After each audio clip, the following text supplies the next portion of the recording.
At some point in the quiet hours of the night, when the world is asleep and your ceiling becomes a blank canvas for your thoughts, you may have wondered a simple but unsettling question: if I truly decide to leave my body, will I?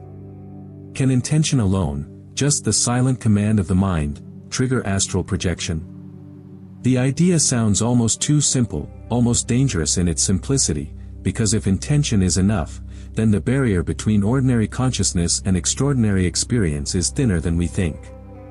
But to understand this, we have to step away from fantasy and lean into psychology, into how the brain actually responds to belief, expectation, and focused will. Intention is not just a wish. It is a structured direction of attention. When you intend something deeply, your nervous system subtly reorganizes around that aim. Athletes visualize victory and their muscles fire in micropatterns as if they are already moving. People who fear something feel their heart rate spike before anything even happens. The body listens to the mind more than we admit. So when someone lies down in darkness and whispers internally, "Tonight, I will leave my body," something begins to shift, not in the mystical sense first, but in the cognitive one.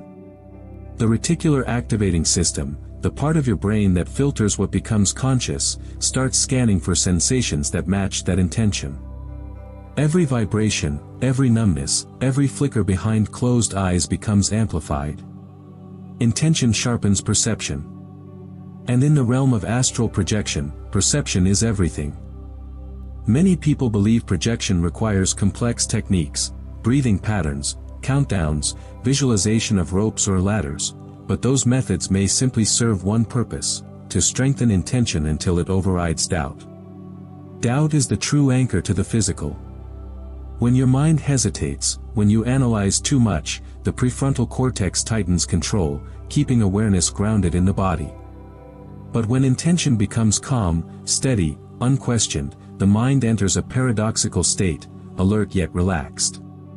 This is the same state we pass through every night as we fall asleep. Normally, we lose awareness during this transition. But what if intention acts as a thread of continuity, keeping a fragment of consciousness awake as the body shuts down? Sleep science offers a clue.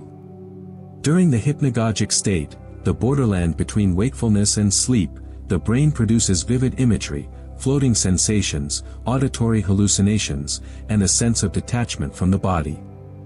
Most people drift through this unconsciously. But someone with strong intention may remain aware inside it.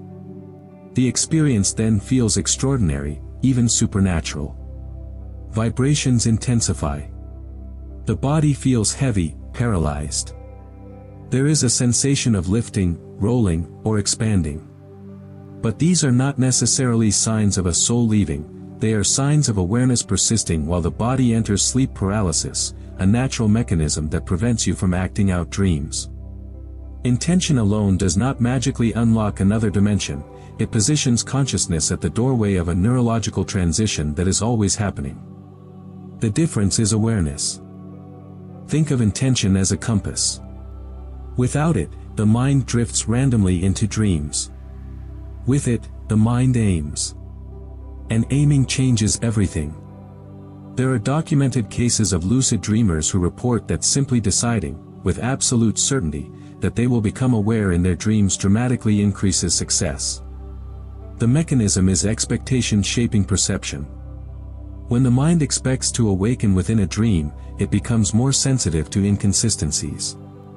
Similarly, when someone expects to separate from the body, the brain interprets ambiguous sensory data through that lens.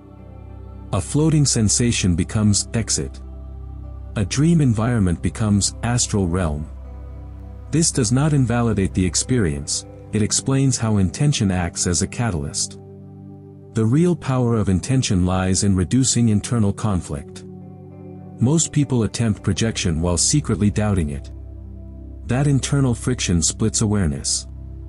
But when intention is pure, free from desperation, free from fear, it creates coherence in the mind. Coherence allows relaxation without losing alertness. And that balance is the gateway state. However, there is a psychological risk in oversimplifying this. If someone believes intention alone guarantees projection, repeated failure can lead to frustration, self-doubt, or obsessive effort. The irony is that obsession tightens the body and activates stress responses, which block the very relaxation needed for altered states.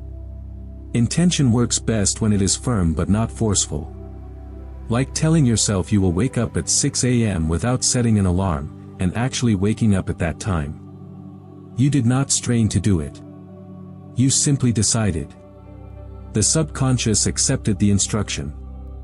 That same principle may apply here. When you repeatedly fall asleep with calm certainty, I remain aware as my body sleeps, the brain gradually learns to maintain that thread of awareness longer each night. Over time, micro-awakenings during REM sleep become more conscious. Dreams become vivid. The boundary between inner imagery and perceived reality blurs. And in that blurred boundary, the experience of astral projection can emerge. But here is the deeper layer: intention reshapes identity. When you identify as someone capable of extraordinary awareness, your behavior changes subtly. You meditate more consistently. You observe your thoughts. You reduce mental noise. These lifestyle shifts improve sleep quality and metacognitive awareness. So is it intention alone, or the cascade of behaviors intention triggers? Perhaps the two cannot be separated. Intention is the seed. Behavior is the growth. Experience is the fruit. Consider a story. A man spends months practicing complicated exit techniques with no success. He strains every night, analyzing each sensation, trying to force separation. Nothing happens. One evening, exhausted, he stops trying. Instead, he simply decides, if it happens, it happens. I will just remain aware. No pressure. No struggle. In that surrender, his body relaxes deeper than ever before. He notices the familiar vibrations but does not chase them. He allows them. Suddenly, there is a shift, a sensation of rolling out of bed without moving physically. The room appears dim and distorted.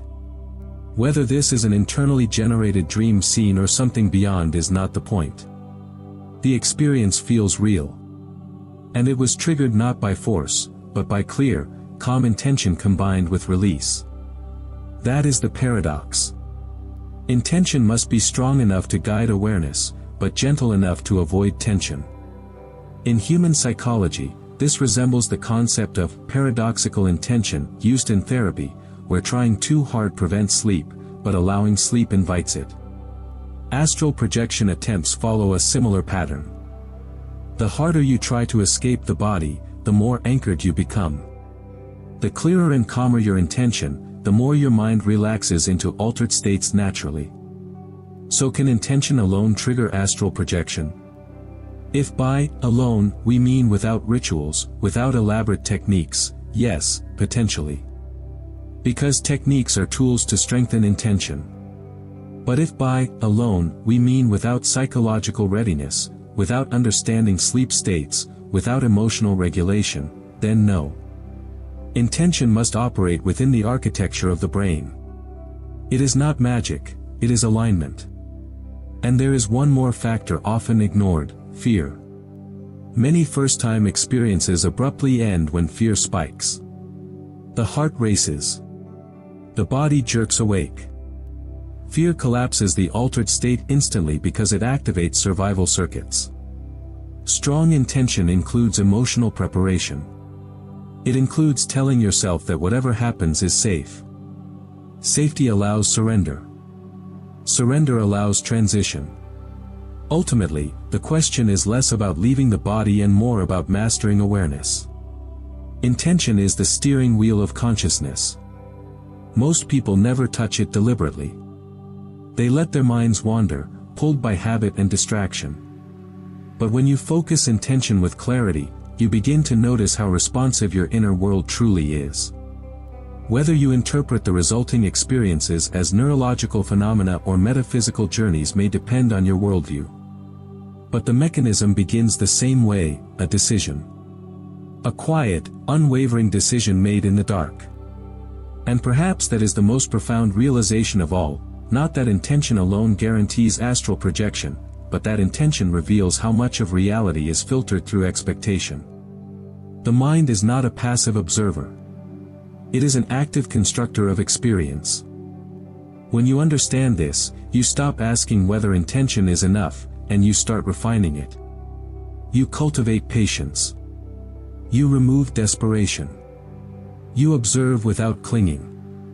And in that refined state, something shifts, not explosively, but subtly, like a curtain parting.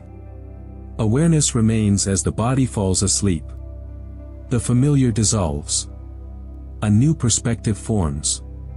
Whether you call it lucid dreaming, dissociation, or astral projection, the doorway was opened by one simple force, a focused mind deciding to explore beyond its usual limits. And that decision, repeated consistently, may be more powerful than any technique ever invented.